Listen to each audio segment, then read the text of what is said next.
গত 4 থেকে 5 দিন যাবৎ আগরতলা আইজিএম হাসপাতালের লিফট অচল। 3টি লিফটের মধ্যে 2টি লিফটই অচল হয়ে পড়ে আছে।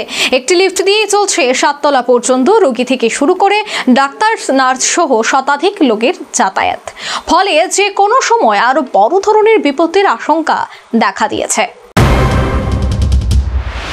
আগরতলা আইজিএম হাসপাতালের আউটডোরের সঙ্গে 7 তলা বিল্ডিংটির লিফট গত 4-5 দিন যাবৎ বন্ধ হয়ে পড়ে রয়েছে।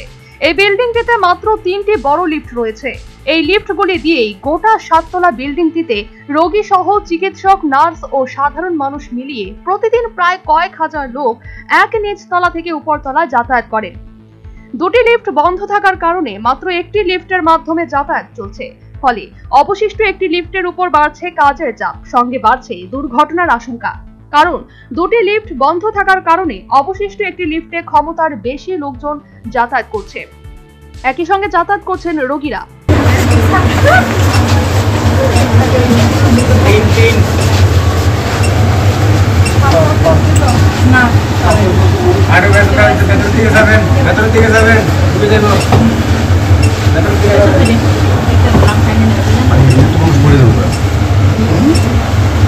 ক্ষমতার অতিরিক্ত লোক পরিবহন করার কারণে অবশিষ্ট একটি লিফটে দুর্ঘটনার আশঙ্কা দেখা দিয়েছে।